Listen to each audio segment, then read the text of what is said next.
días, ánimo. Ya este es el último día de esta semana porque mañana y pasado no vamos a estar juntos como lo hacemos siempre. Vamos a informar. Pidieron ustedes, compañeros de ustedes, que se informara sobre Infonavit y Foviste. Entonces están aquí los responsables, directores de Infonavit, Foviste, para explicarles cómo vamos en Infonavit y Foviste. Y también, es César Buenrostro, que es el vocal ejecutivo del Fondo de Vivienda del ISSSTE, de Foviste, y Carlos Martínez Velázquez, que es el director del Instituto del Fondo Nacional de Vivienda para los Trabajadores, el Infonavit. Ellos van a exponerles, van a informar a ustedes y a todos los mexicanos. También, como todos los miércoles, Elizabeth García Vilchis va a informar sobre el quién es quién en las mentiras de la semana. Básicamente es eso. Y comenzamos. Cualquiera de ustedes. Con su permiso, presidente, saludo a todos los compañeros de la prensa. Vamos a informar muy rápidamente de un tema que surgió aquí en la conferencia sobre la conversión de créditos a pesos. Y vamos a informar primero, en la que sigue, se han dado en total, por instrucciones del presidente, 4.5 millones de apoyos a acreditados del Infonavit en sus distintas modalidades. Esto ha significado 160,000 millones de pesos a favor de ese mismo número de familias. Destaco un programa que nos había pedido el presidente de liquidación anticipada de los créditos. Se han beneficiado 233,000 familias con condonaciones de 5,400 millones de pesos. La que sigue, el programa de conversión a pesos, avanza muy bien. Ya superamos la cifra de 1,000,000 de créditos convertidos a pesos. 1,029,000 familias han convertido su saldo a pesos y se han beneficiado con descuentos por 77,000 millones de pesos.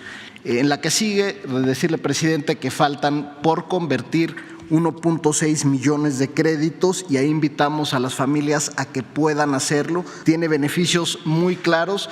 Destaco dos: se queda congelada la mensualidad y el saldo ya no crece, y muchos de esos compañeros trabajadores obtienen descuentos en sus saldos y condonaciones.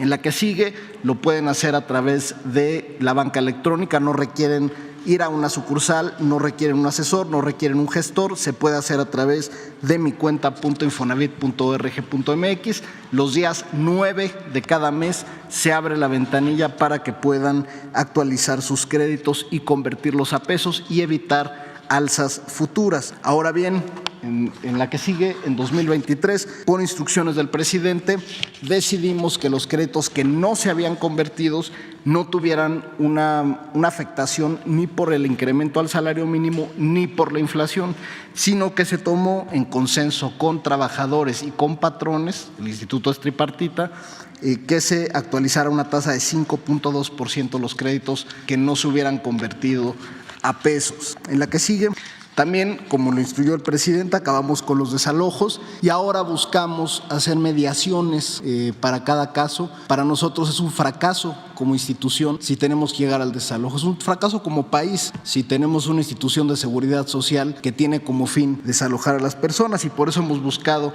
los convenios de mediación, que en esta administración han tenido el doble de convenios de lo que se hubiera hecho en el pasado. En suma, la que sigue, hemos actuado con responsabilidad en lo que nos ha pedido el presidente. Se cancelaron los juicios masivos, se cancelaron las subastas de vivienda recuperada, se reveló los datos reales del Infonavit, se manipulaban los datos de cartera y se informó eso en 2019, se creó una política de cobranza social, se renovó el crédito del Infonavit, que ahora es con tasas de interés de acuerdo al salario y pagos congelados, se están convirtiendo los créditos en salario mínimo y hoy el instituto tiene un gasto operativo de la mitad de lo que tenía cuando lo recibimos. La que sigue, también nada más mencionar que para quien ya acabó de pagar su crédito, hemos emprendido la campaña más grande que ha hecho el instituto de regularización de escrituras para quien no tenía. Los que sacaron un crédito con el Infonavit antes de 2008 no tenían escrituras, tenían contratos privados y eso se tienen que regularizar a escrituras públicas y se ha duplicado en el programa de escrituración, y en el caso de quien ha pagado, el Infonavit ha puesto un programa donde nosotros asumimos el costo de la cancelación de hipoteca a favor de las familias que menos tienen, que ha crecido en esta administración como nunca antes había crecido. También informar, presidente, finalmente, en la que sigue, que quien no utilizó su crédito del Infonavit en su vida laboral, en esta administración se han devuelto 100,000 millones de pesos a trabajadores pensionados, jubilados y adultos mayores que no utilizaron su crédito a lo largo de la vida de su vida laboral. Y en esto, como última lámina, recordar que hoy el Infonavit tiene opciones para todas las necesidades de las familias. Hemos financiado en esta administración 1.9 millones de créditos, hemos dispersado en la economía 937,000 millones de pesos y hoy las familias pueden encontrar en el Infonavit un aliado para acrecentar y formar su patrimonio. Muchas gracias. Con su permiso, señor presidente. Pues atendido también la instrucción del señor presidente, vamos a platicar un poco el día de hoy qué estamos haciendo para atender a nuestros acreditados. Me gustaría en la primera lámina darles una actualización de un tema que ya hemos platicado por acá, que es la iniciativa de ley que el presidente envió en noviembre del año pasado. Hemos continuado con el diálogo abierto con la Cámara de Diputados. Celebramos este fin de semana un par de reuniones muy importantes con la presidenta de la Comisión de Seguridad Social, la diputada Ivonne Cisneros, y la presidenta de la Comisión de Vivienda, la diputada Lilia Aguilar. Puedo decir con gusto que se llegó finalmente a un acuerdo. Nos platicaron ellas que van a sesionar en la Comisión de Comisiones Unidas, que se celebrará el próximo día 13, con único punto de orden del día el poder llevar a votación y aprobación de la iniciativa para buscar si el jueves se pudiese ya llevar al Pleno. Entonces será muy importante. Y repaso rápidamente, va una demanda muy sentida. Les he platicado que Foviste cumplió recientemente 50 años y bueno, finalmente poder otorgar créditos en pesos. Hoy siguen siendo en UMAS, algo que sí deteriora los créditos algunos. Entonces poder dar créditos en pesos, se podrá otorgar los créditos ya sea en base al salario básico o al salario básico y sus compensaciones garantizadas. Lo de la inscripción continua, que ya lo estamos operando desde enero de este año, aprobado por la Comisión Ejecutiva del Foviste y la Junta Directiva del ISSSTE, pero bueno, queremos que quede elevado en rango de ley. Y como cuarto punto, también muy importante, poder hacer de una manera más ágil las reestructuras. Dos casos en específico: cuando los trabajadores dejan de estar en alguna dependencia de gobierno o cuando el monto que se les descuenta vía nómina no sea suficiente, y pues en estos dos supuestos hayan caído en mora, poder hacer una campaña mucho más agresiva de reestructura. La siguiente, por favor. En Foviste tenemos alrededor de 2.600.000 derechohabientes, de los cuales 911.658 tienen un crédito hipotecario con nosotros. Viene ahí, bueno, no me detengo mucho, cuál es el estatus laboral. El 70% están en activo, 16% jubilados, fuera de sector el 14%. Datos importantes: la antigüedad de los créditos, el 95% de la cartera tiene menos de 20 años de antigüedad. La estabilidad laboral de los trabajadores del gobierno permite que los niveles de morosidad estén controlados. Una cosa aquí también importante, en lo que va de la actual administración, se han liquidado 149.492 créditos. Y quiero platicarles que en el 2022 en específico tenemos una cifra récord de arriba de 48,000 créditos liquidados, algo que es muy importante. Rango de años de liquidación: el 98% de los créditos liquidados en 2022 se efectuó antes de los 20 años de haberse originado, de los 30 que es el contrato. Y en los tipos de liquidación, de estos 48,600 que les decía que se hicieron en el 2022, solamente el 16% requirieron de algún apoyo. Los demás se liquidaron de manera natural.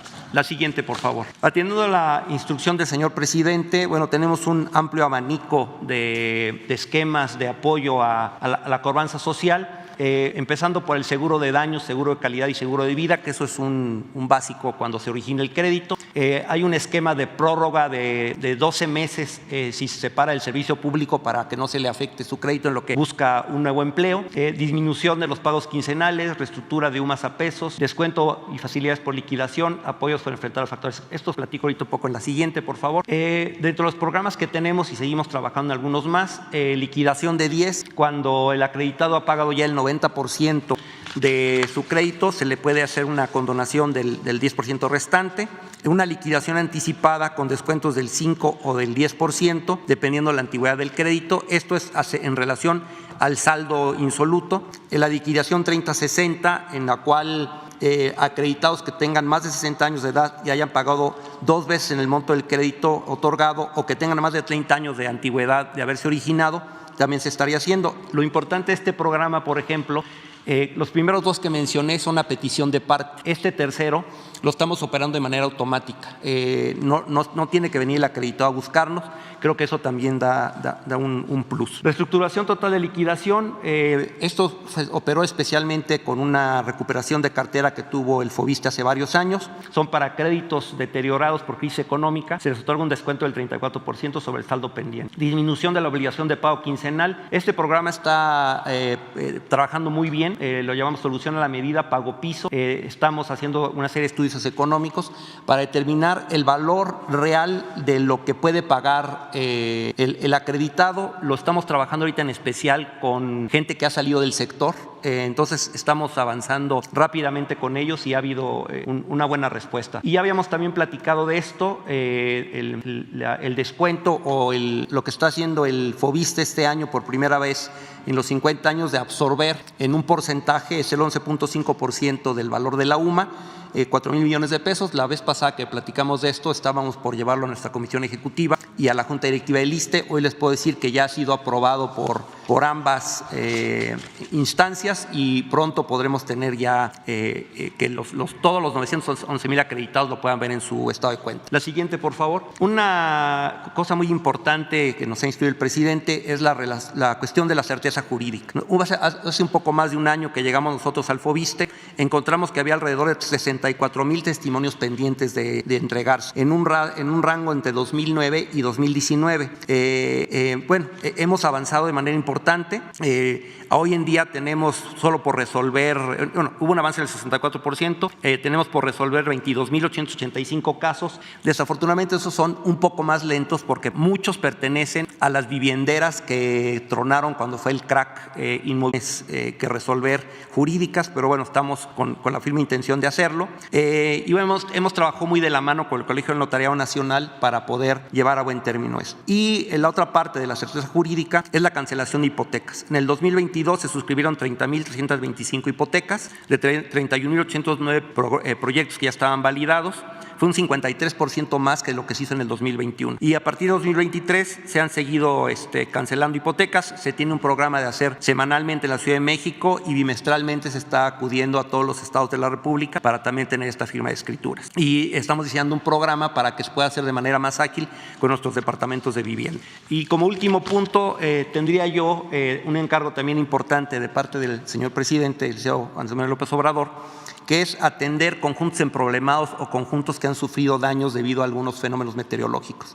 Ejemplifico 5, Villas Tlalmeca, que en Chilpancingo, Guerrero, fue un sismo el 19 de septiembre del 2017, fue un conjunto dictaminado como inhabitable y pérdida total. Es muy importante no perder de vista estos dos supuestos que debe tener en el FOBISTE. Se liquidaron 15 créditos hipotecarios, se les dio la posibilidad de ejercer un segundo crédito y hoy ese edificio que se ve ya en ruinas ya fue demolido, para evitar que mañana alguien lo pueda invadir y bueno, ocurra un riesgo de pérdida de vidas humanas. Uno que hemos estado atendiendo muy de la mano de Protección Civil, de SEDATU, del propio gobierno del estado, Pedregal de Cantalún en Acapulco, Guerrero, un sismo el 7 de septiembre del 2021. El conjunto también fue dictaminado como inhabitable y como pérdida total. Ahí operamos en la cual se hizo la cancelación de la deuda pendiente, se les va a devolver a los los acreditados los pagos que hicieron. Son 206 acreditados del FOBISSSTE. Tenemos con el Infonavit, es una cosa que estamos trabajando conjuntos, ellos tienen alrededor de 400 y puedo decir con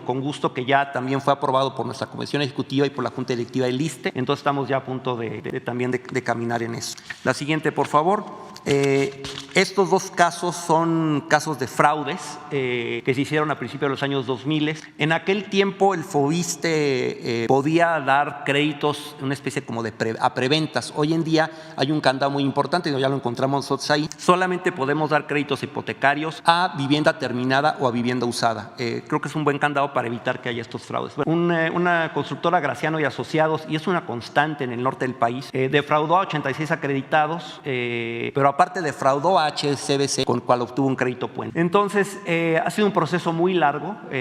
Primero hubo que, comprar los créditos que tenía, los predios que tenía HSBC, pues hacer los propios. Ya escrituramos el nombre de los acreditados. Se está ya iniciando las obras. Apenas la semana pasada inició la terminación de las viviendas y la próxima semana iniciaremos con la urbanización del desarrollo. Esperemos terminar alrededor de mediados o finales de septiembre de este año. Y fue un impacto financiero para el fondo de 10 millones de pesos para comprar los inmuebles a HSBC y alrededor de 46.6 millones de pesos para terminación de obras y urbanización. Quintas del Desierto 2 es un caso parecido. Igual la constructora Graciano y Asociados incumplió las 23 viviendas. Este es un caso del 2006. Muy tristemente, si hoy vamos al predio donde se deben de construir esas viviendas, el predio sigue baldío. Entonces también operamos de la misma manera con donación de la deuda pendiente, devolución de pagos y aportaciones del SAR a los 23 acreditados y se les da la posibilidad de ejercer un segundo crédito. Seguimos trabajando con algunos otros casos parecidos. Un caso que se ha mencionado también aquí en la conferencia en algunas ocasiones y lo escogimos para reportarlo. Tlalpan 550, sismo el 19 de septiembre de 2017, daños estructurales de la vivienda. Y aquí es por eso que mencionaba ya hace un momento la importancia de los dos supuestos. En el caso de las reglas específicas de FOBISSSTE, inhabitable y pérdida total. Aquí es inhabitable, sigue siendo inhabitable hoy en día, pero el gobierno de la ciudad está haciendo un enorme esfuerzo. La jefa de gobierno comprometida realmente en terminar esto, un proceso de reconstrucción.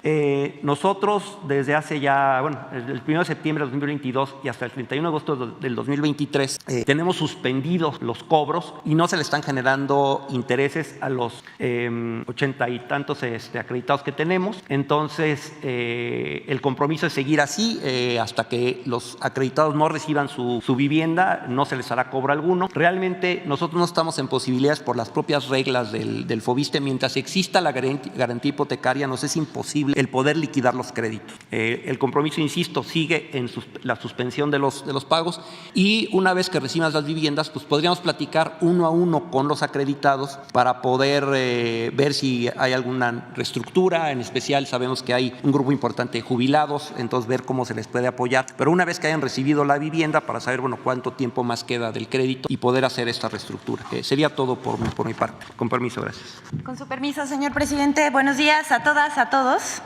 Hoy es 5 de abril. Esta es la sección ¿Quiénes quieren las mentiras de la semana? Y vamos a comenzar con la primera. La trama del misterioso barco ruso que provocó la publicación de mentiras por periodistas y medios. Estos que son los mismos de siempre. Según medios y periodistas de la oposición, ahora sí se hizo realidad la pejestroika de la 4T. Y el presidente Andrés Manuelovich recibe ayuda de Moscú para enfrentar la crisis de precios de los combustibles. Pero todo eso resultó un cuento. Medios de comunicación como El Economista, El Financiero y periodistas como Joaquín López Dóriga, sí, otra vez Joaquín López Dóriga, difundieron la supuesta llegada de un buque ruso con combustible de diésel al puerto de Guaymas, Sonora, lo cual no fue verdad. Esa información se presentó como un acontecimiento que se daba tras las tensiones, según ellos, vividas para imponer el embargo de las exportaciones rusas, especulando que a raíz de ello podría darse un conflicto entre México y Estados Unidos. Pero el 30 de marzo pasado se supo que esa información era mentira, pues la Administración del Sistema Portuario Nacional confirmó que el barco de bandera rusa que arribó al puerto de Guaymas estaba cargado de fertilizantes y no de diésel. Resultó que el buque mercante Lucas I, con bandera de Chipre y proveniente de Rusia, arribó al puerto de Guaymas con una carga de 25,000 toneladas de fertilizante que será distribuido para productores de todo el país. López Dóriga escribió: ¿viene otro conflicto entre México y Estados Unidos? En próximos días llegará a Guaymas, Sonora, un buque ruso cargado con diésel. Y ya en su tuit dice: con información del Financiero. Yo creo que para no quedar tan mal. Pero en fin, el cuento se acabó, pero lo que no suena lógico suena metálico. Vamos con la siguiente. Mienten otra vez sobre el estado de salud del presidente. El pasado fin de semana, durante varios días se dio una verdadera campaña de desinformación con el supuesto de que el presidente de México le habría dado un infarto.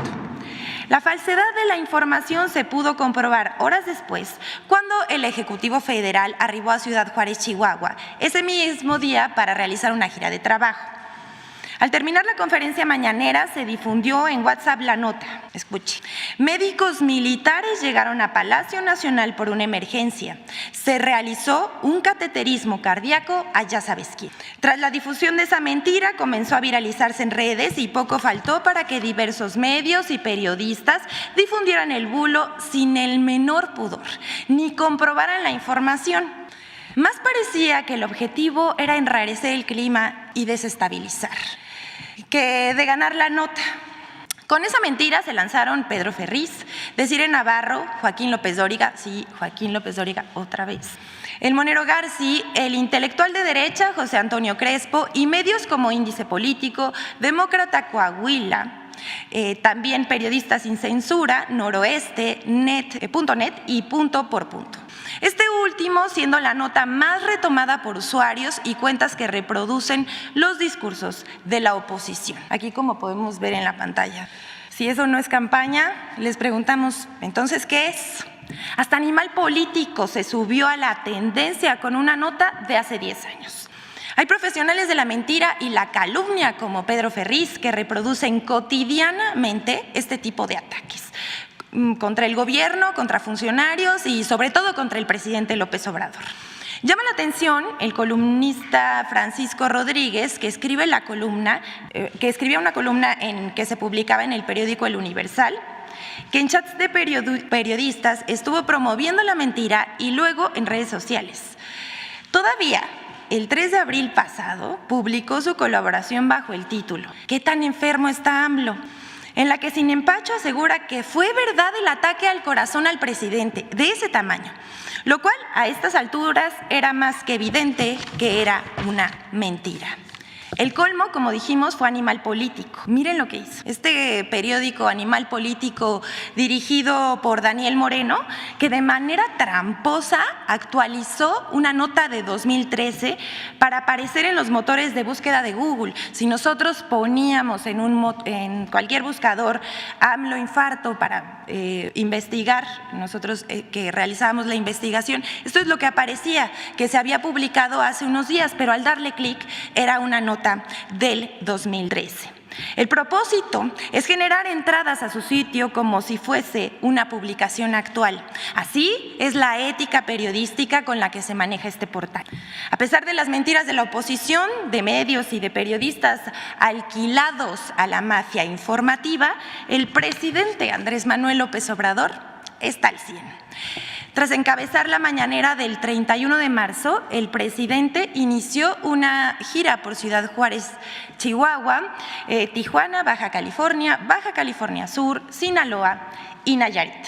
Cabe mencionar, hasta nos dan la oportunidad de informar para los que no se enteraron, con esta gira el presidente concluyó las reuniones con servidores públicos de los 32 estados, en las que informó que de las 2,744 sucursales del Banco del Bienestar proyectadas, 2,138 ya se han edificado y están en proceso de construcción otras 553. El Banco del Bienestar es ya el más grande de México. El propio presidente de la República, Andrés Manuel López Obrador, publicó en sus redes un balance y fotografías de su gira. Así la mentira terminó por caer. Pero vamos con la siguiente, ya saben. Casi a diario, el periódico Reforma publica noticias falsas contra la 4T. En otro intento por descalificar al presidente de la República, el pasado domingo 2 de abril, el diario Reforma publicó en portada una foto en la que aparece el presidente junto a la familia de Jorge Tadei, quien es delegado de la Secretaría de Bienestar del Gobierno de México en Sonora. La foto iba acompañada de un sugerente texto al estilo Reforma. Aunque AMLO había asegurado no conocer a Guadalupe Tadei, la nueva presidenta del INE, una imagen en redes sociales revela lo contrario. Reforma quería decir que el presidente había mentido, pues en la conferencia matutina, en este mismo espacio, dijo no conocer a la nueva presidenta del INE. Pero en esta foto no aparece Guadalupe Tadei. Reforma mintió. La foto que publica Reforma fue retomada por personajes de la oposición, como era de esperarse. Esta cuenta que vamos a poner en la pantalla fue la primera que propagó el infundio. Cuando Jorge Tadei, en esta misma publicación, desmintió que se tratara de la ahora presidenta del INE, la usuaria de esta cuenta se justificó diciendo que la foto la había sacado de Google y que si quería Jorge Tadei le reclamara a los motores, al buscador de Google. Pero Reforma lo publicó sin verificar. La verdad es que parece esto una falta de respeto a sus lectores y también al presidente por inventarle este infundio. Bueno, pero no faltan las risas. Vamos a mostrarles 2 tweets que elegimos de los muchos que hubo, porque pues ya que tienen humor involuntario. La Catrina Norteña publicó: sale una foto del expresidente Felipe Calderón cuando pactó con el Chapo. Esto confirma lo que se dijo en el juicio de García Luna, que el Chapo era socio de Calderón. Así se hacen las fake news, López Dóriga y Reforma, con la excusa de que la foto está en Google. Vaya periodismo. Y sí, esta nota sí está en Google, pero pues por supuesto que es fake. Y Poncho Gutiérrez, a su más fiel estilo, escribe 5 puntos sobre la usuaria que publicó esta mentira. Luna busca una foto de AMLO con Guadalupe Tadei. Luna publica la foto diciendo mentiroso a AMLO. Le aclaran que la foto no es de Guadalupe Tadei. Luna dice que no le importa, se enoja y la sigue compartiendo. Guadalupe Tadei sigue siendo la presidenta del INE. Y bueno, hasta aquí la dejamos sobre esto, pero les va una nota que no es falsa, es una información para que todos la tengamos presente. Lorenzo Córdoba cambia latinos. Uno, pues ya no saben si reír o llorar con esta noticia, pero el propio expresidente del Instituto Nacional Electoral, Lorenzo Córdoba, anunció que después de su encargo regresa a la UNAM y que entra como colaborador en Latinos de Loret de Mola. Nosotros le preguntamos, ¿será que ahora sí quiere cumplir su sueño de ser la voz firme de un medio conservador, como dice Loret de Mola? Lo dejamos ahí, pero vamos a presentar ahora la colaboración con Infodemia sobre las noticias falsas en medios de Estados Unidos en torno al debate sobre el fentanilo y las posturas del senador Lindsey Graham y el presidente López Obrador.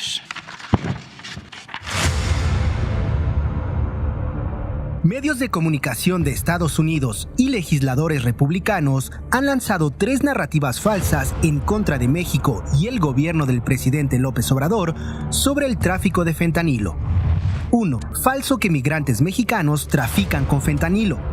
Legisladores de Estados Unidos y medios de comunicación han señalado falsamente una relación entre el aumento en el tráfico de fentanilo con el incremento de migrantes mexicanos cruzando la frontera norte de nuestro país.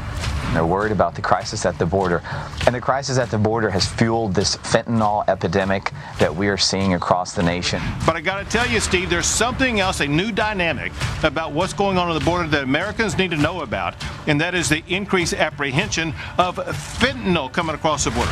Yes, there may be people coming across the border, but there's dangerous drugs coming across the border. Sin embargo, las autoridades federales y locales estadounidenses dicen que hay muy poca evidencia que sugiera que los migrantes tengan algún papel en el tráfico de esa droga. Andrew Montijo, agente especial adjunto interino a cargo en Nogales para investigaciones de seguridad nacional, aseguró para Inside Crime que los casos de migrantes que trafican drogas no son algo común. La Agencia de Control de Drogas asegura que el método más común de contrabando de fentanilo a Estados Unidos es a través de los vehículos de pasajeros con compartimentos ocultos o mezclado con productos legítimos en camiones con remolque. Por lo que la mayoría de los que trafican fentanilo a través de la frontera entre México y Estados Unidos son ciudadanos estadounidenses. 2. Falso que el presidente López Obrador declaró que el fentanilo es un problema de Estados Unidos. Well, the president of Mexico says fentanyl is an American problem, suggesting fentanyl is the country's problem. Medios de comunicación estadounidenses aseguraron falsamente que el presidente de México declaró que el problema del fentanilo es de Estados Unidos. En realidad, sacaron de contexto la declaración del presidente López Obrador, quien en varias ocasiones ha señalado la falta de apoyos y abandono a los jóvenes estadounidenses como causa del problema de consumo de drogas. Además, el gobierno de México ha mostrado disposición a la cooperación con autoridades de Estados Unidos. Un ejemplo es el encuentro bicentenario que tiene como uno de sus principales objetivos el combate al fentanilo en ambos países. 3. Falso que México sea la principal ruta de tráfico de fentanilo a Estados Unidos. Mr. President, the fentanyl distribution network in the United States involves Mexican drug cartels and others. The product is primarily coming from your country. Se ha emprendido una campaña para asegurar falsamente que a través de la frontera de Estados Unidos con nuestro país se trafica la mayor cantidad de fentanilo. Sin embargo, se ignoran otras rutas que la DEA ha identificado para traficar este opioide, algunas con origen en China e India y que llegan directamente a Estados Unidos y otras a través de Canadá. Infodemia. Es cuanto, que tengan un buen día. Gracias, señor presidente. Vámonos aquí. Seguimos acá. Buenos días, presidente. Judith Sánchez Reyes, de La Verdad Noticias. Preguntarle qué implica este acuerdo entre el gobierno federal y la empresa Iberdrola con la compra de estas 13 plantas de energía. Preguntarle si Banobras será quien cubra pues, los 6,000 millones de dólares por esta transacción y qué lo llevó a realizar justamente este acuerdo, tomando en cuenta pues, que en algunas ocasiones usted había comentado que esta empresa veía como tierra de conquista a nuestro país. ¿Qué le hizo cambiar de opinión?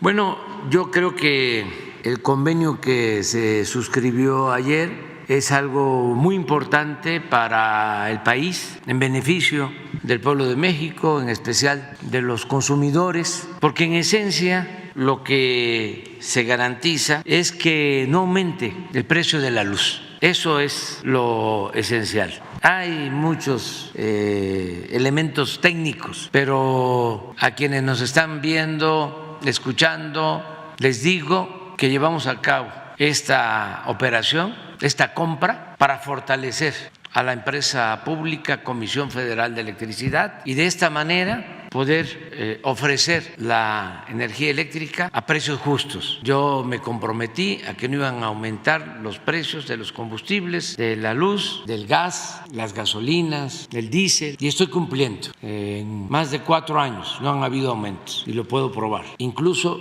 han habido disminuciones en los precios de gasolinas, de gas, de luz en términos reales. Pero con esto ya garantizamos que en el tiempo que nos falta no haya aumento en los precios de los combustibles. Y es buena noticia. Y también hacia adelante vamos a concluir nosotros y vamos a dejar condiciones para que se mantenga la misma política de precios en gasolinas, en diésel, en gas, en luz. Y aquí vamos al fondo del asunto. Estamos invirtiendo desde que llegamos para rehabilitar las refinerías. Compramos una nueva refinería, ya construimos otra refinería, estamos construyendo 2 plantas coquizadoras para convertir el combustóleo en gasolinas. El año próximo vamos a ser autosuficientes en la producción de gasolina. Cuando llegamos se compraba toda la gasolina en el extranjero, vendíamos petróleo crudo y comprábamos gasolina. En más de 40 años no se construyó una refinería en el país. Un desastre estos tecnócratas corruptos con su política energética. Agotaron los yacimientos petroleros, privatizaron parte de la industria petrolera con la mentira de que iba a llegar a raudales de inversión extranjera, que iban a bajar los precios de los combustibles. Nada de eso sucedió. Engañaron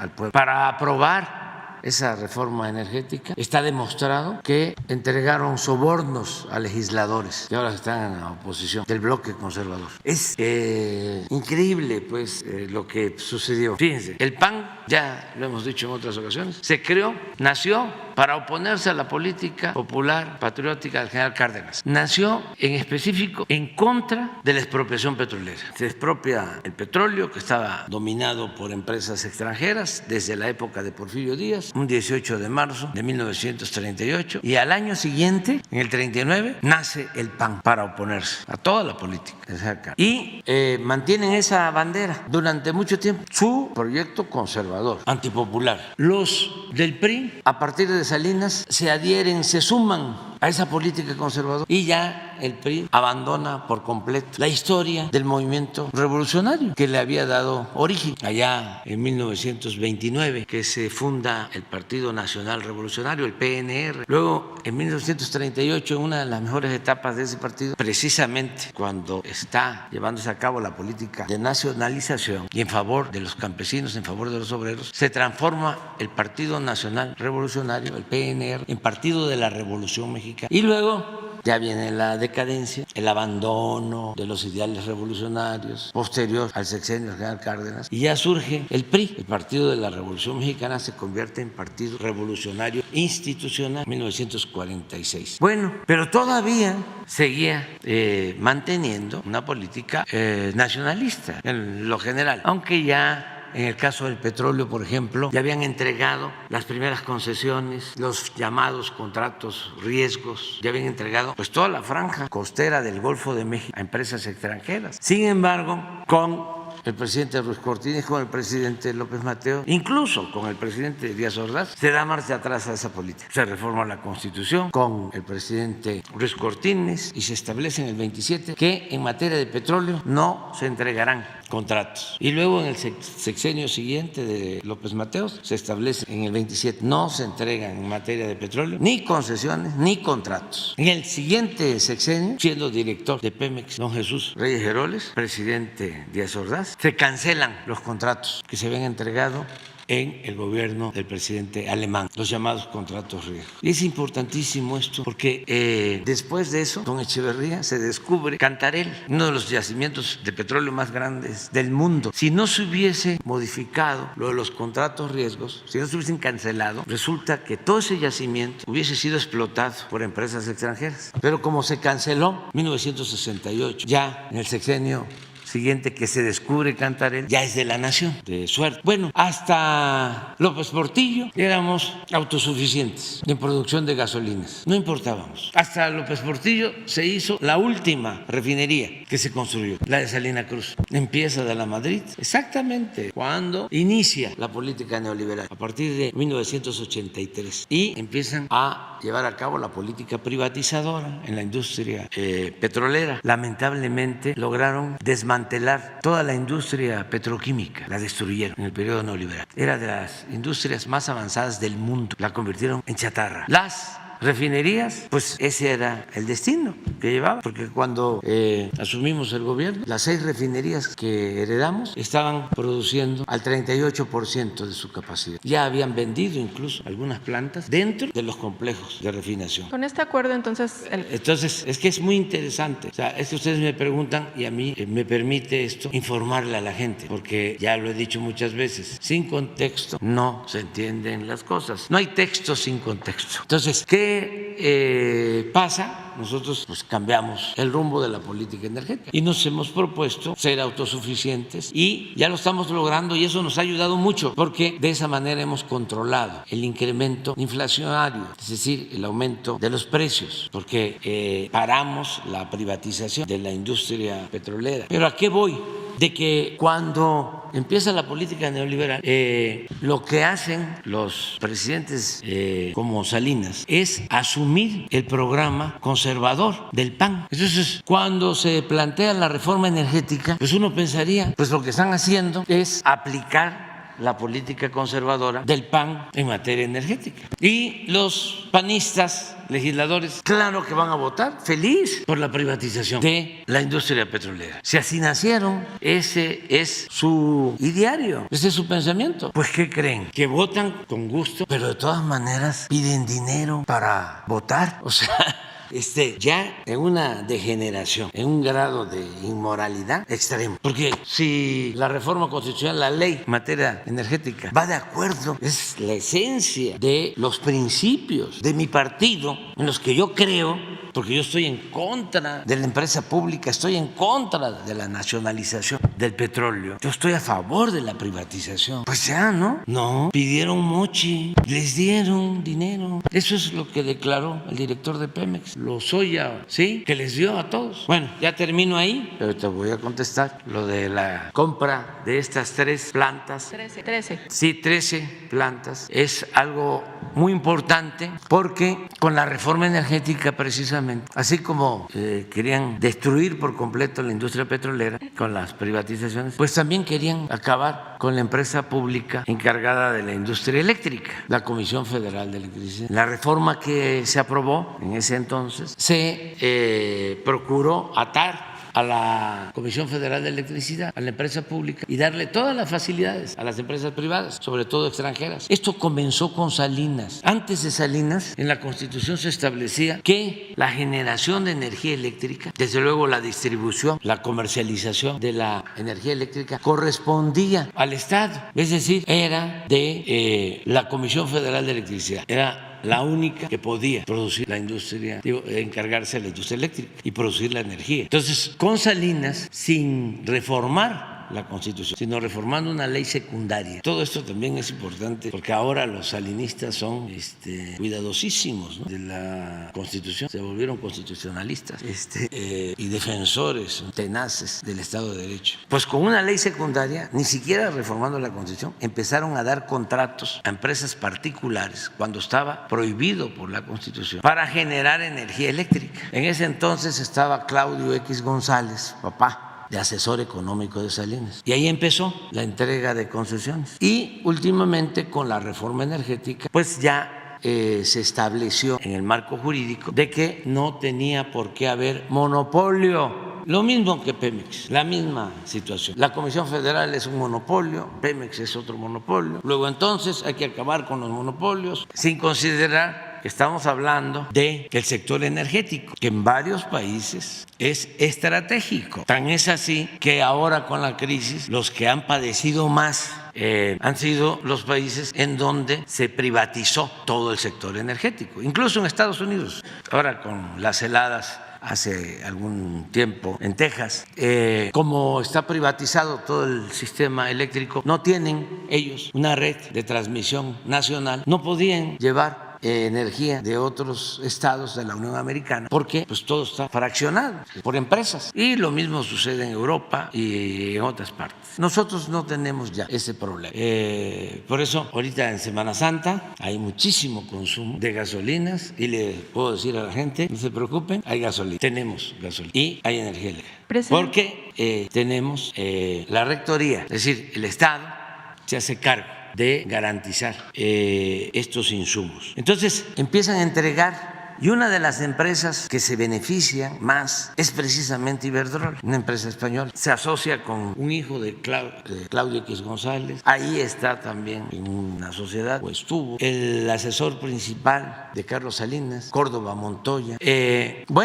Llegan los de Iberdrola a contratar a Felipe Calderón, que es una vergüenza, es de pena ajena. Como un presidente de México, porque haya sido como haya sido, fue presidente de México y termina y se va de empleado de Iberdrola. Entonces, Iberdrola se convierte en una empresa dominante, preponderante, mientras la Comisión Federal de Electricidad va cayendo. Lo mismo que el caso de Pemex. Entonces decidimos, vamos a fortalecer, vamos a rescatar a Pemex y vamos a rescatar a la Comisión Federal de Electricidad. Teníamos dos caminos. Uno era acudir al Poder Judicial o reformar la Constitución. Muy difícil, porque pues todo lo bloquean los conservadores, que están a favor de las empresas particulares y de las empresas extranjeras. Entonces, cuando presentamos una reforma a la industria eléctrica, pues inmediatamente los opositores fueron a la Suprema Corte de Justicia y presentaron una controversia para que se declarara inconstitucional la ley que presentamos para fortalecer a la Comisión Federal de Electricidad, para acabar con privilegios que se les dieron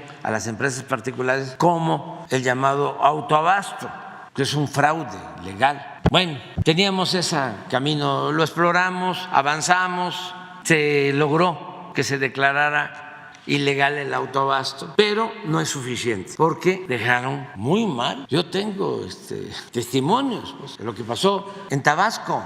Tabasco se inundaba porque para dar preferencia a las empresas particulares mantenían los embalses de las presas del Grijalva llenos porque no turbinaban. Entonces los vasos de las presas llenas de agua, Angostura, Chicoacén, Malpaso y la más cercana a la planicie de Tabasco, Peñitas, llenas. Vienen las temporadas de lluvia, los huracanes, pues se terminan de llenar y entonces tienen que soltar agua. Y como Tabasco es una planicie, inundan. Entonces llego a la presidencia conociendo esto y digo, ya no se va a volver a inundar Tabasco. ¿Y qué creen? Se vuelve a inundar. ¿Y entonces por qué? Porque en la reforma establecieron, fíjense el absurdo, que la energía producida con agua no era energía limpia y no la consideraban energía limpia y por eso no le permitían subir la energía de las hidroeléctricas a las líneas de transmisión, el llamado despacho. Entonces las hidroeléctricas tenían que estar subutilizadas. Si una hidroeléctrica tiene 6 turbinas, cuando mucho trabajaban con una turbina para no competirle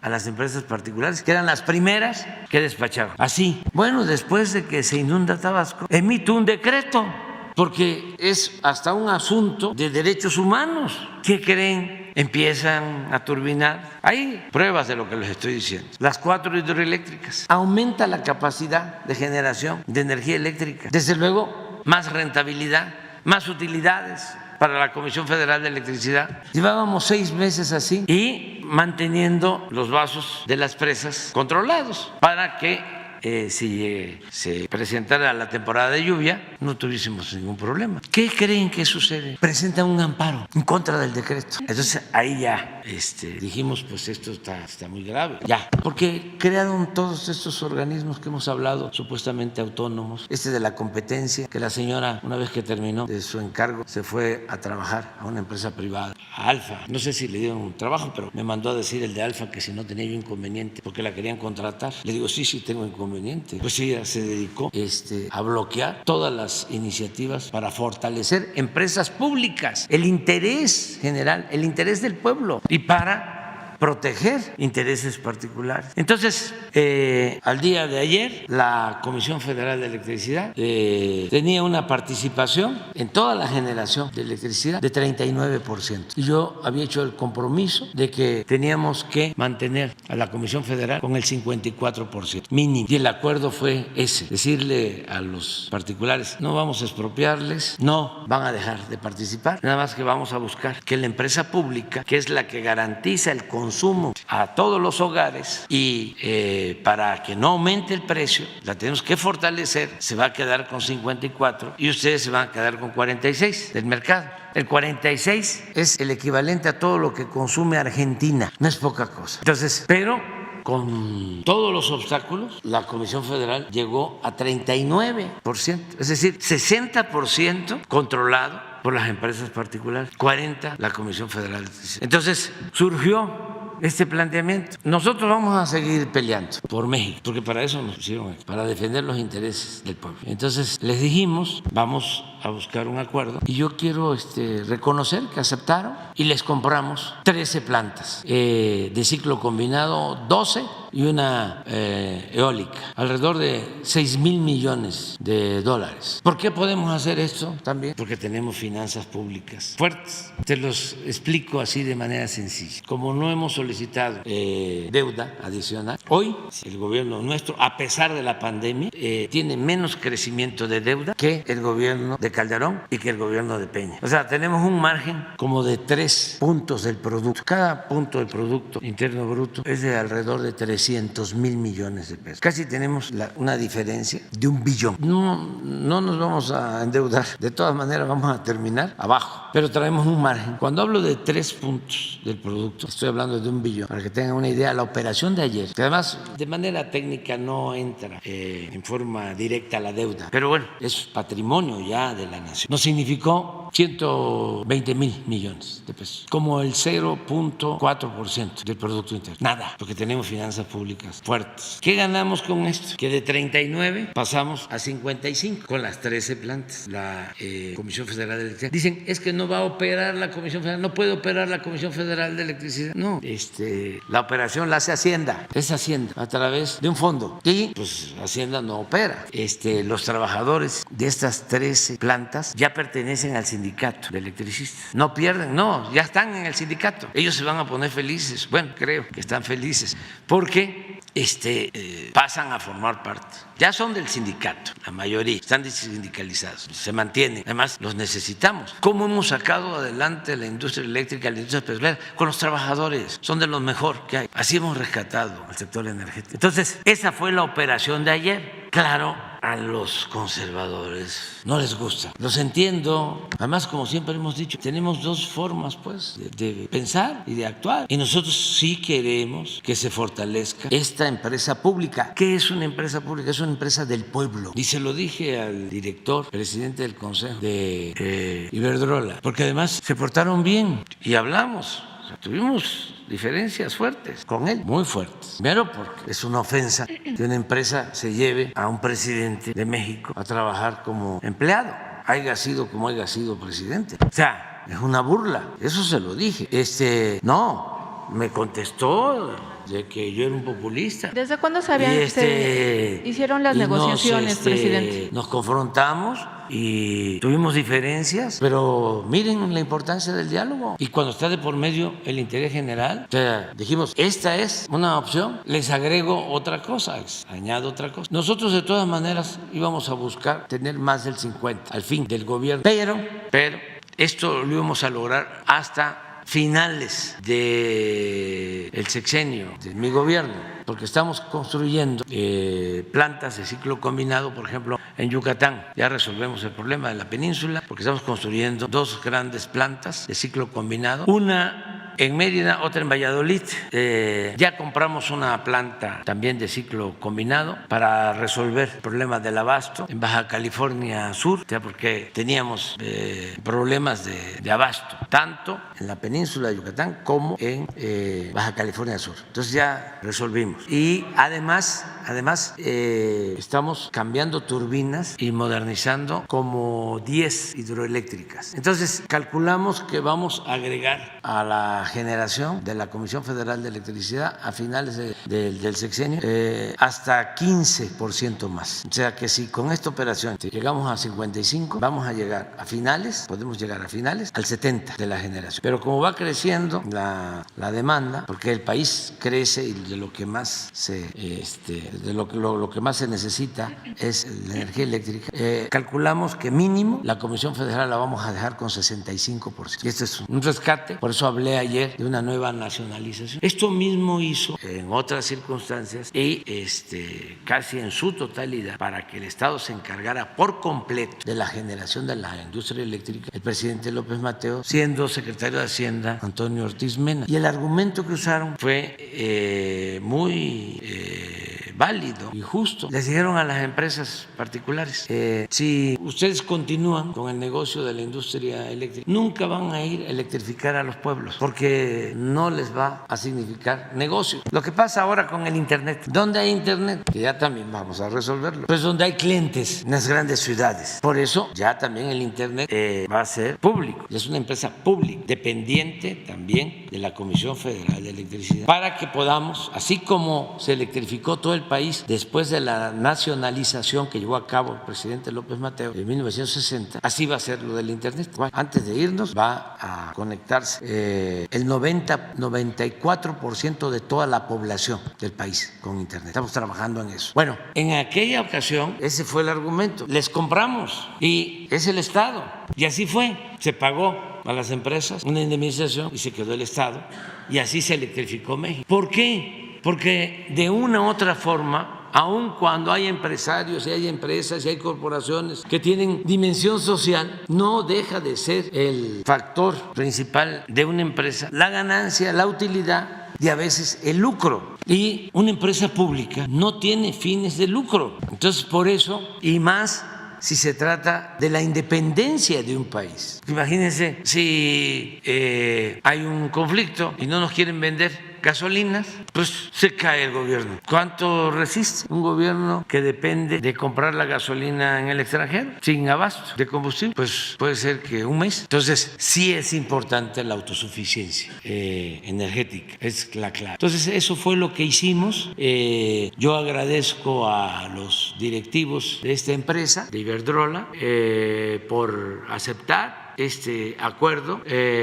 Felicito al secretario de Hacienda, Rogelio Ramírez de la O, a su equipo, desde luego al director de la Comisión Federal de Electricidad, Manuel Bartlett, que trabajaron para llegar a este acuerdo. Sobre todo fue una decisión que se tomó y se cuidó mucho para que no se deshiciera, para que no pudieran sabotear la operación, porque los conservadores son muy coléricos, enojones, y se obnubilan mucho. No sé qué estén opinando. La gente aquí, eso sí, porque tengo manera de medirlo, está muy contenta.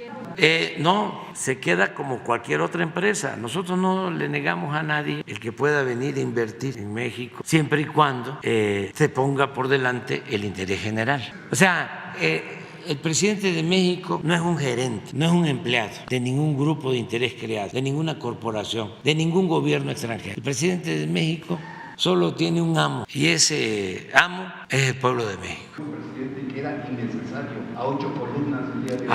Por eso, porque ese es el argumento original. O sea, a ver, por eso reformaron la Constitución. Pemex es un monopolio. La Comisión Federal de Electricidad es un monopolio. La Secretaría de Salud es un monopolio. La Secretaría de Educación Pública es un monopolio. O sea, hay que privatizar. ¿Y qué es privatizar? A ver, pon el diccionario para entendernos bien. Entonces, claro que el Reforma, pues no puede estar contento, porque el Reforma, pues es un pasquín, un libelo del bloque conservador, pero además de los más atrasados, de los más retrógrados. Entonces, esto fue lo que sucedió en 36 años y esto que llevaron a cabo produjo el saqueo más grande que se haya realizado en México en toda la historia. En 36 años saquearon a México como nunca en 5 siglos. Nunca. Y fue esto.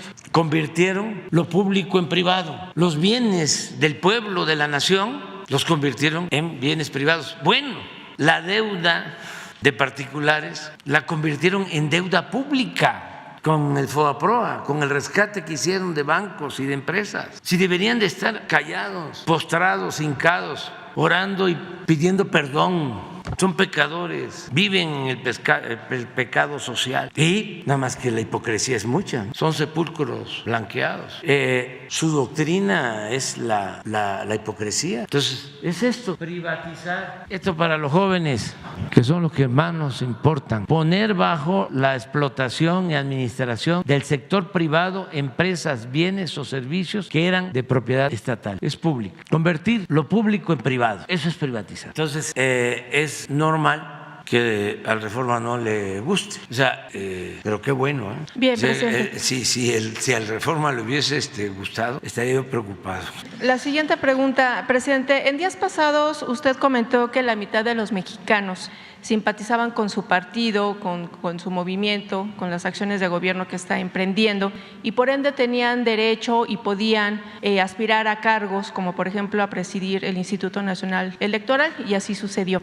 En ese sentido yo quisiera preguntarle por qué no se aplicó el mismo criterio en el nombramiento de los consejeros del INAI y optó usted por vetarlos, tomando en cuenta que pues entonces hay otra mitad de mexicanos que no comulgan con su movimiento, con su partido. ¿Por qué entonces vetarlos si ellos también en un momento dado tendrían derecho a aspirar a estos cargos? Usted había comentado que los había vetado porque tenía usted información de que algunos, dos de los consejeros, uno de ellos tenía relación con un partido político, con el PAN. Sí, aquí se denunció esto en este diálogo circular que tenemos todas las mañanas y se dijo de que se habían repartido entre los grupos en la Cámara a los del INAI, o sea que uno para Morena y otro para el PAN. Creo que así fue. Digo, eso fue lo que plantearon. Y yo hice pues una investigación y sí, encontré eso, de que había habido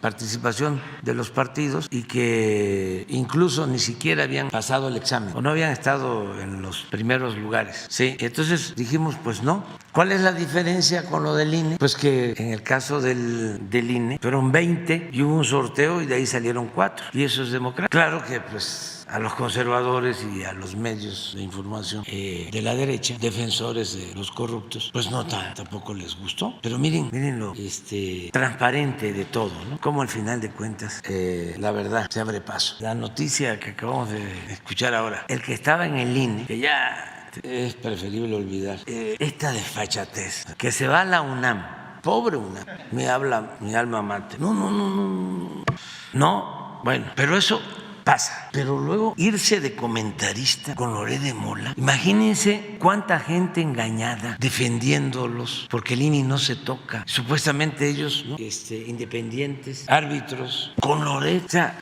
es una involución, porque si hubiese regresado como estaba antes de comentarista de Carmen Aristegui, pues a lo mejor no era tan grotesco, pero eso fue lo que defendieron, marcharon por esto, vinieron al Zócalo por esto. En esencia, ¿qué les va a importar la democracia? ¿Qué les va a importar el INE? No, es esto. Es una decadencia. No cabe duda que tenía razón el presidente Juárez. El triunfo de la reacción es moralmente imposible, porque esto es un acto de deshonestidad, como se le vea. Solo nos faltó que se fuera de presidente de la organización de Claudia X González, que debe de estar ahí también como asesor, pero puede ser que honorario. Entonces, lo del INAI fue realmente porque hubo este acuerdo y no porque hay una simpatía con otra corriente política. Sí, eso fue. Sí, los nuevos y los consejeros... Los del INAI, pues tienen diferencias con nosotros, conmigo. ¿Saben qué hicieron los del INAI antes de irse? Ya he dicho varias veces, pero también para los jóvenes. Hay que cuidar en política, no hacer el ridículo. ¿Sabes qué? Leí por ahí, no sé si sea cierto, tú me lo vas a probar ahora, que antes de su última sesión pidieron, así es, autorizaron, pidieron transparentar mi título y mi tesis de la UNAM. Ya la voy a traer mañana, o sea. No, mañana no, porque nos vamos. El lunes voy a traer el título, a ver si lo encuentro por ahí. Y la tesis, sí. Presidente, de hecho, a ver, préstamela, porque esa es pública, pero les quiero decir algo de la tesis que es muy importante, que también ojalá y la lean los conservadores.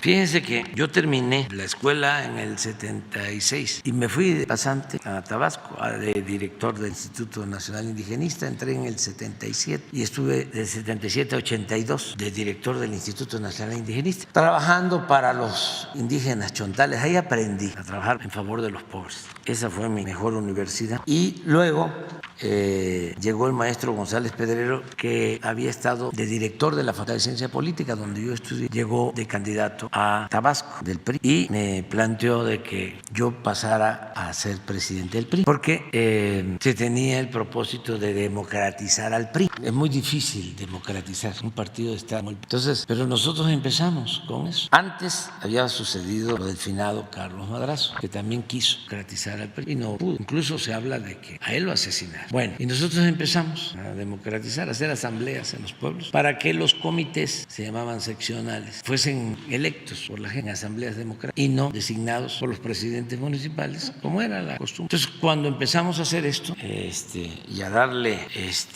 el poder al pueblo, pues se gestó una rebelión en contra mía. Y una mañana me convocó el maestro González Pedrero, al que admiro mucho, ya falleció, pero una gente extraordinaria, un maestro, uno de los mejores estudiosos de filosofía política, de historia de las ideas políticas. Bueno, entonces ya había una rebelión de presidentes municipales contra de nosotros, que éramos muy jóvenes. Entonces me ofreció ser oficial mayor del gobierno del Estado y pues fui oficial mayor 24 horas, porque fueron también de esas decisiones históricas. Llegué ahí y el secretario de gobierno, que ahora es amigo, siempre ha sido amigo, pero en ese entonces pues, nos distanciamos. El secretario de gobierno era José Eduardo Beltrán, que ahora es consejero de Pemex. Él me fue a dar posesión de la oficialía mayor y le dije ahí a los que estaban, director administrativo, derechos, recursos humanos y todos los que tenían la oficialía mayor, eran los tiempos de las vacas gordas, de mucho auge, ¿no? Ser oficial mayor, imagínense. Pero qué buena decisión, porque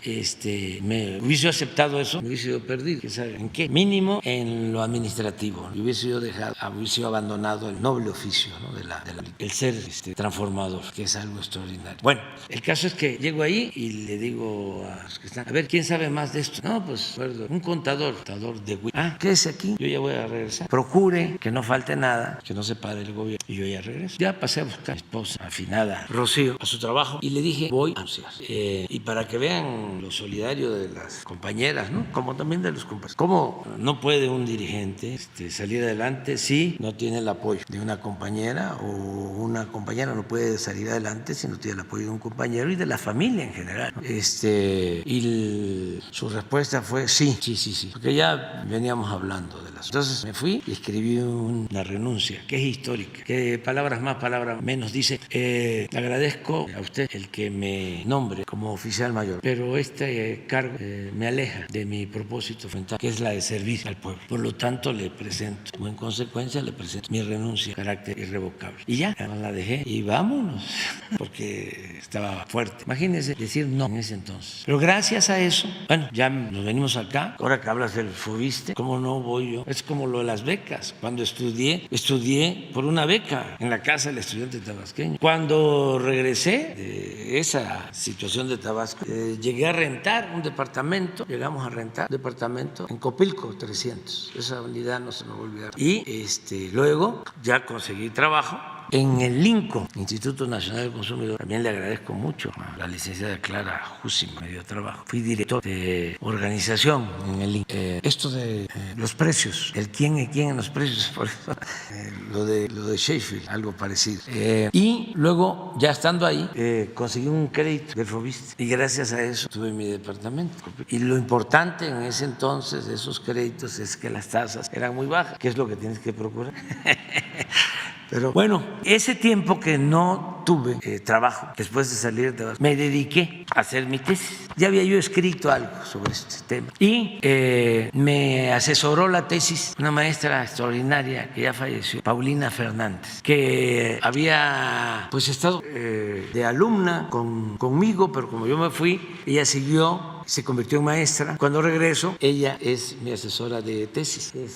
Y nos había dado clase el maestro Octavio Rodríguez Araujo, partidos políticos, a los dos.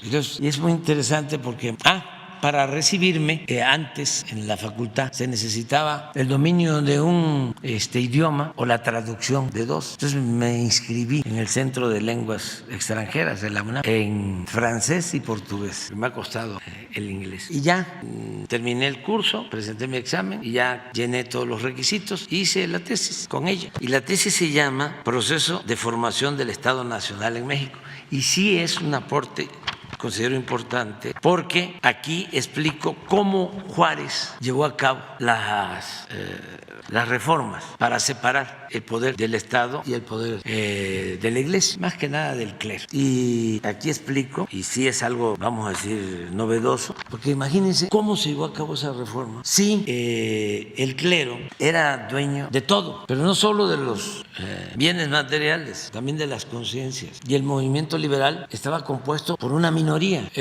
Las tierras eran propiedad del clero. Por eso Juárez y Madero fueron muy enfáticos en distinguir al clero de la religiosidad. Son cosas distintas. Juárez era anticlerical, no antirreligioso. El clero era una corporación con mucho poder. Entonces, ¿cómo es que Juárez y los liberales llevan a cabo la nacionalización de los bienes del clero? Como dirían mis paisanos veracruzanos, le zumba. ¿Cómo lo hicieron? Entonces yo aquí explico cuál fue la estrategia central. Con las leyes de reforma, sobre todo la que tiene que ver con la nacionalización de los bienes, lo que hacen es que los grandes latifundios del clero los ponen al mercado y le despiertan el apetito a los propietarios particulares. Y por interés más que por convicción, esos propietarios particulares, de ser conservadores, se vuelven liberales. Y de esa manera el movimiento tiene ya una base de apoyo. Les voy a poner ejemplos. Luis Terrazas, que se convirtió en un gran terrateniente en la época de Porfirio Díaz, pues había estado con Juárez, era juarista. Y Terrazas tenía pues más de 2 millones de hectáreas en Chihuahua. Por eso se decía que Terrazas no era de Chihuahua, sino Chihuahua era de Terrazas. Los Carranza, papá de don Venustiano, juarista, también hacendados.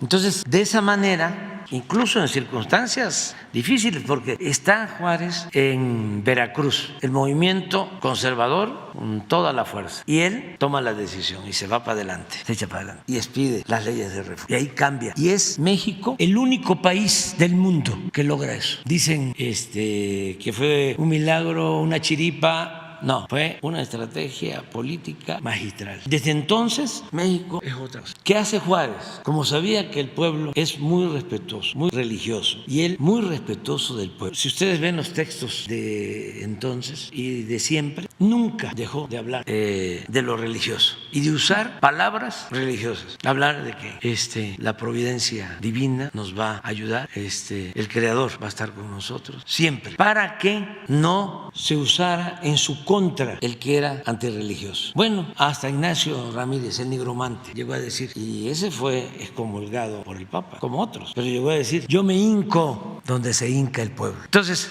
son cosas distintas. Repito, Juárez era anticlerical, no antirreligioso. Entonces, esta tesis tiene que ver con eso, demostrar cuál fue la estrategia. Ojalá y la lean los conservadores. Se las voy a mandar a los del, ¿cómo se llama?, de la transparencia. Sí. Presidente, nada más ya finalmente, ¿se reforzará la seguridad en Acapulco y en Cancún ahora que se dieron estos hechos violentos en los últimos días, tomando en cuenta pues la presencia de vacacionistas que están buscando algunos destinos turísticos y que bueno, pues se están dando estos hechos a plena luz del día? No sé también si usted tenga información al respecto. Sí, ayer informó el general Sandoval de que se están cuidando los destinos turísticos de Acapulco, Cancún, Vallarta y otros. Veracruz, está la Guardia Nacional cuidando y vamos a estar pendientes.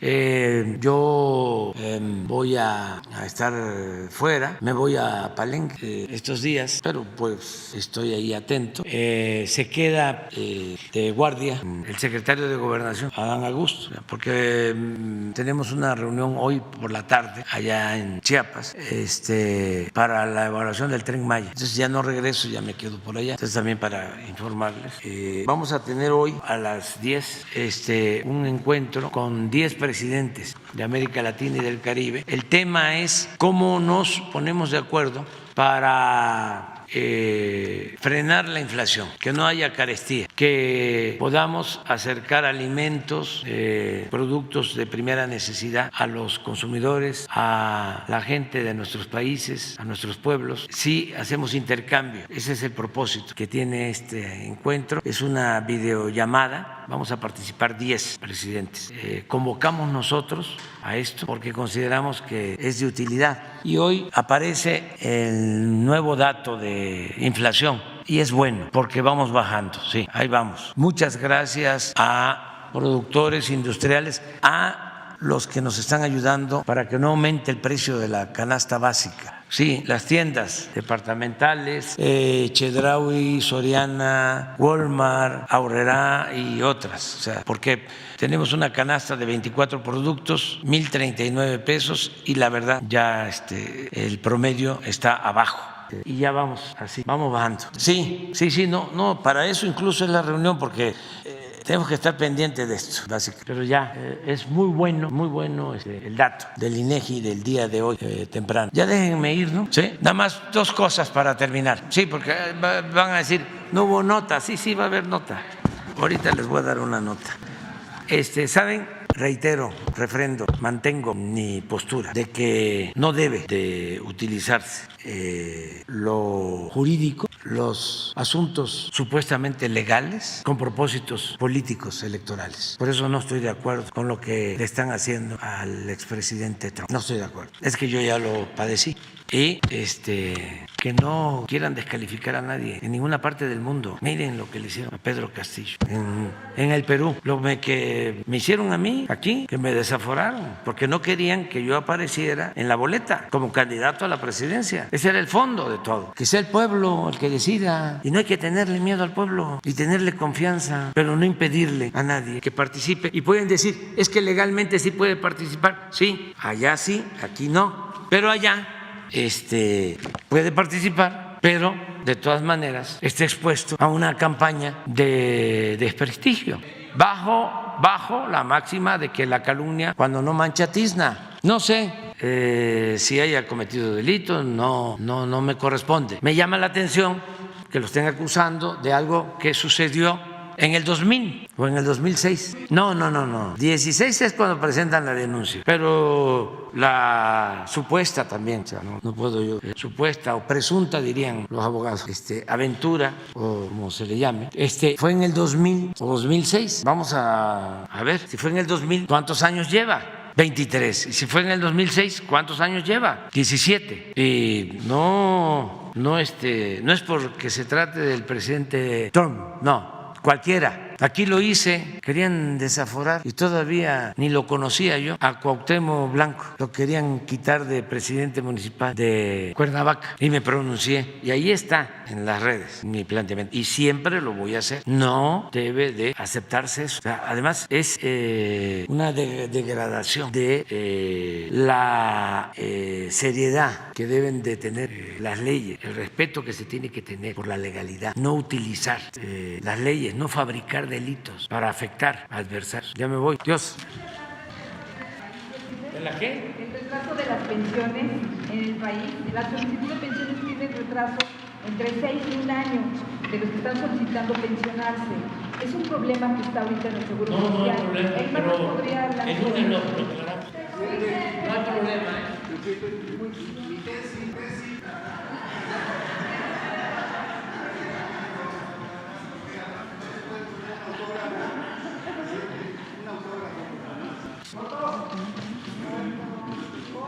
Qué vallado. En Tamaulipas. Carlos, Se vayó.